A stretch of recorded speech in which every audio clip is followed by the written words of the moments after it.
Bismillahirrahmanirrahim. Assalamualaikum.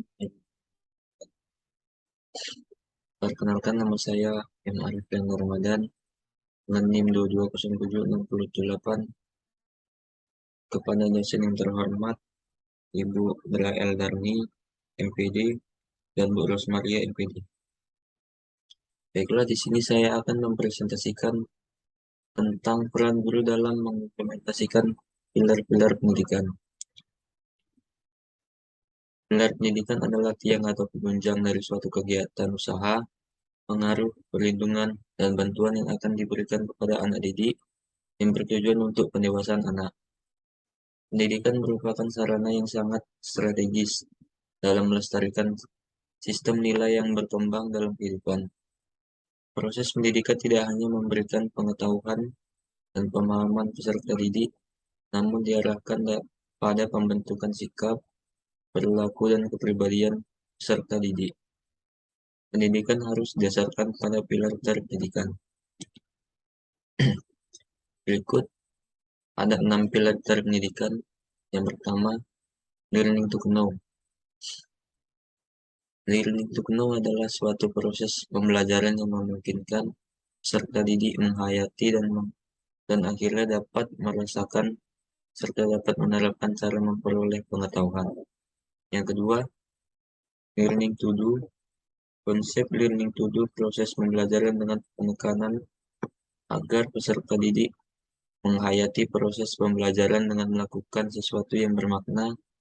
Peserta didik dilatih untuk sadar dan mampu melakukan suatu perbuatan atau tindakan produktif dalam ranah kognitif, afektif, dan psikomotor. Terkait dengan hal tersebut, maka proses belajar mengajar perlu didesain secara aplikatif agar keterlibatan peserta didik, baik fisik, mental, dan emosionalnya dapat terakomodasi sehingga mencapai tujuan yang diharapkan. Yang ketiga, learning to be. Belajar untuk menjadi diri sendiri. Learning to be yaitu proses pembelajaran yang memungkinkan lahirnya manusia terdidik dengan sikap mandiri. Yang keempat, learning to live together. Learning to live together ini menuntun seseorang untuk hidup bermasyarakat dan menjadi edukatif person yang bermanfaat bagi diri sendiri dan masyarakatnya. Yang kelima, learning how to learn, mendapatkan cara belajar. Learning how to learn membutuhkan model pembelajaran baru, yaitu perubahan dari model pembelajaran terpilih atau mengingatkan menjadi model pembelajaran masa depan atau mencari atau menjelajah. Yang keenam, learning throughout learn. Perubahan dan perkembangan dalam kehidupan terus terjadi, yang semakin sulit dan rumit. Oleh karena itu, tidak ada cara lain selain belajar terus-menerus sepanjang hayat. Pembelajaran sepanjang hayat ini membimbing dan memberi pencerahan kepada peserta didik bahwa pengetahuan bukanlah produk buatan manusia, melainkan hasil penemuan atau penelitian manusia. Nah, baiklah, di sini saya akan menjelaskan peran guru dalam mengimplementasikan pilar-pilar pendidikan. Yang pertama yaitu guru sebagai sumber ajar. Guru berperan benar-benar sebagai sumber belajar bagi anak didiknya. Adapun yang dinyatakan siswa berkaitan dengan materi yang sedang diajarkannya. Yang kedua, guru sebagai fasilitator. Guru berperan dalam memberikan pelayanan untuk memudahkan siswa dalam kegiatan proses pembelajaran. Yang ketiga, guru sebagai pengelola. Guru berperan dalam menciptakan iklim belajar yang memungkinkan siswa dapat belajar secara nyaman melalui pengelolaan kelas yang baik. Guru dapat menjaga kelas agar tetap kondusif untuk terjadinya proses belajar seluruh siswa.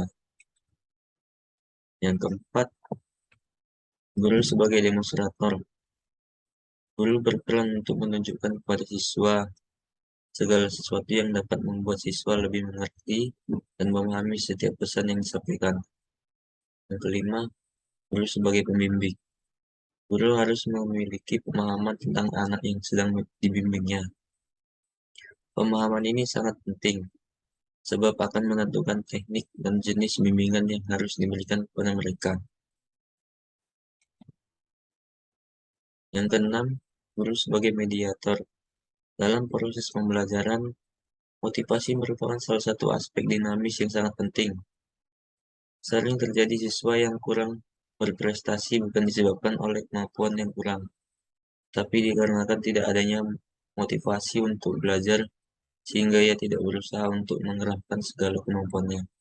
Yang ketujuh, guru sebagai evaluator, yakni sebagai penilai hasil pembelajaran siswa. Guru berperan mengumpulkan data atau informasi tentang keberhasilan pelajaran yang telah dilaksanakan.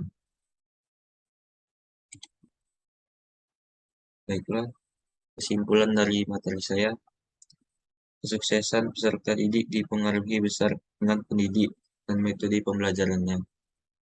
Oleh karena itu, sampai saat ini, pendidik masih dianggap menjadi pusat informasi utama ilmu peserta didik. Baiklah, sekian presentasi dari saya. Assalamualaikum warahmatullahi wabarakatuh.